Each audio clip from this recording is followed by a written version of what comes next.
राधे राधे। राधे राधे। राधे। आप जिस स्थान पर आए हैं इस स्थान का नाम भांडीर वन है और हमारा नाम इंदु लेखा है। श्री जी की असीम कृपा से हम यहाँ के सेवायक हैं। तो जैसा कि आप ब्रज में भ्रमण करने के लिए आते हो तो ठाकुर जी की लीलाओं का ही आनंद लोगे, क्योंकि ठाकुर की लीलाएं तो अनंत हैं। कहते हैं ना, हरि रूप अनंत हरि कथा अनंता।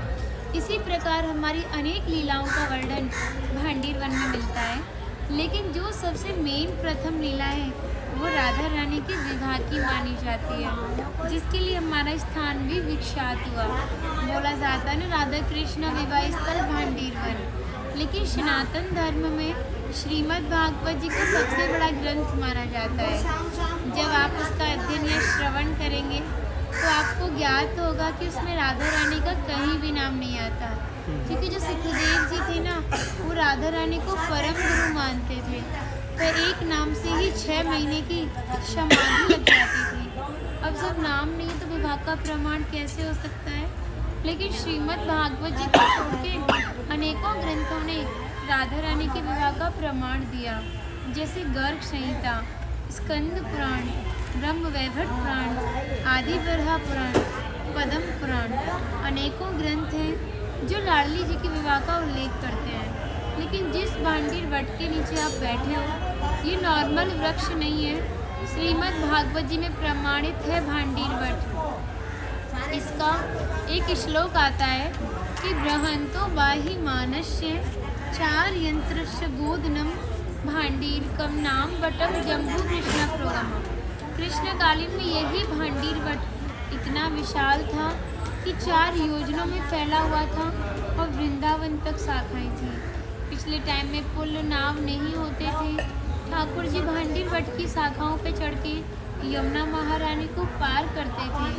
और मान्यता बताई जाती है, ठाकुर जी की जो 9 लाख गाय थी वो यहाँ बैठ के विश्राम करती थी। तो माता जो भी प्रसादम में रख देती थी, माखन, मिर्ची, रोटी इत्यादि, तो सभी ग्वाल बाल एकत्रित होकर दोपहर का भोजन लेते थे। और आप कभी किसी विवाह में जाते हो तो बिना प्रसाद के नहीं आते। आप तो राधा रानी की विवाह स्थली आए, तो बिना प्रसाद के कैसे जा सकते हो? यहाँ पे राधा कृष्ण में मल्ल कीड़ा हुई तय किया गया कि जो भी हारेगा उसको भंडारा करना होगा। ठाकुर जी हार गए थे लाडली जी से, तो ग्वाल वालों के साथ मिलकर यहाँ पर भंडारा किया। उसी के नाम पर इस स्थान का नाम भांडीर वन पड़ा। कि यहाँ पे सबसे बड़ा विशेष फल भंडारे का भी माना जाता है। अधिकांश भक्तों के मन में विचार होता है कि जहाँ पे ठाकुर जी ने भंडारा किया वहाँ पर हम भी करें। जो पूर्ण सक्षम होते हैं वो करते हैं, जो नहीं है वो हमारे भंडारे में ही दान डालते हैं, जिसे हम अपनी दिनचर्या में लेते हैं और भक्तों को भंडारा खिलाते हैं। यहाँ पर ब्राह्मण पत्नियों ने भी ठाकुर जी को भोजन प्रसादी खिलाई है। क्योंकि इस भांडीर वट का एक और श्लोक श्रीमद् भागवत जी में आता है कि पित्वान मुखेन तान पृच्छाद योगाधीशो व्योम च तापश्चातिक्षो मणि पुनर्भांडीर मापिता। पूरे जंगल में आग लग गई थी तो ग्वाल बाल उसी अग्नि से जलने लगी।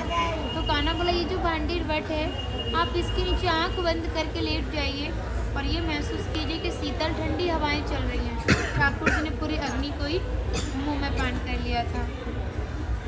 हमारे यहाँ ठाकुर जी ने ब्रजवासियों से टूक मांग के पाई, जिसका नाम दिया मधुकरी, जो कि आज भी संत महात्मा ब्रजवासियों से पका हुआ भोजन भिक्षा स्वरूप मांग के पाते हैं, उसी को मधुकरी कहते हैं। तभी शास्त्रों में बताया कि जब तक ब्रजवासी की कृपा नहीं होगी, ठाकुर जी की कृपा बड़ी दूर की बात है। सर्वप्रथम ब्रजवासी की कृपा होना बहुत ज़रूरी है, जब भी ठाकुर जी कृपा करते हैं।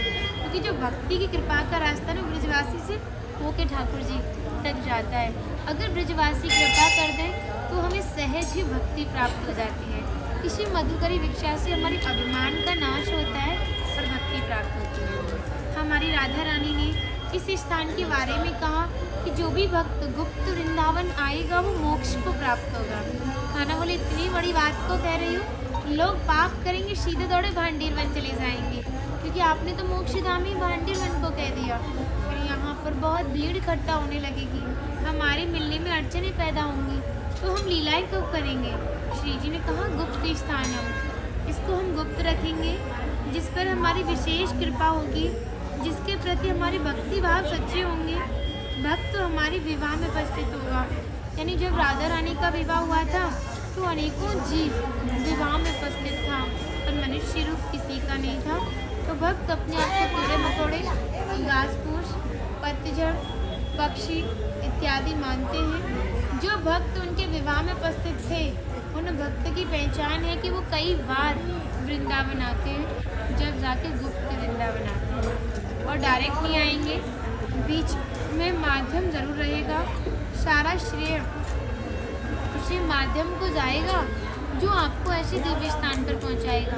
और जो भी भक्त भांडी वन में प्रवेश करेगा, यहाँ की प्रसादी पाएगा और एक रात्रि निवास करेगा और भंडारे में दान करेगा, वो पुनर्जन्म गर्भ यातना से मुक्त हो जाता है। क्योंकि आदि वराह पुराण में इसका एक श्लोक आता है कि एकादशन तो भांडीरम, ब्रज में 12 वन है, 24 उपवन। तो जो 12वां वन है, वनों का मेन केंद्र वृंदावन, जहाँ पे सभी भक्त आते हैं और चले जाते हैं। और 11वां वन हमारा भांडीर वन। फिर कहा था योगी नाम प्रियम उत्तमम, संत महात्माओं को ये वन अति प्रिय है। फिर कहा था तस्य दर्शन मात्र, इसके दर्शन मात्र से ही नरो गर्भ न गच्छति, दोबारा किसी भी माँ के गर्भ में जाना नहीं पड़ता।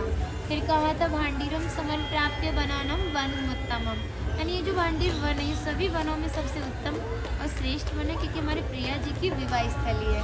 फिर कहा था श्री वासुदेवम ततो दृष्टवा पुनर्जन्म न विदते, जो भी भक्त भांडी वन में प्रवेश करता है और श्री वासुदेव जी का दर्शन करता है और भंडारे में दान इत्यादि करता है, वो पुनर्जन्म गर्भ यातना से मुक्त हो जाता है।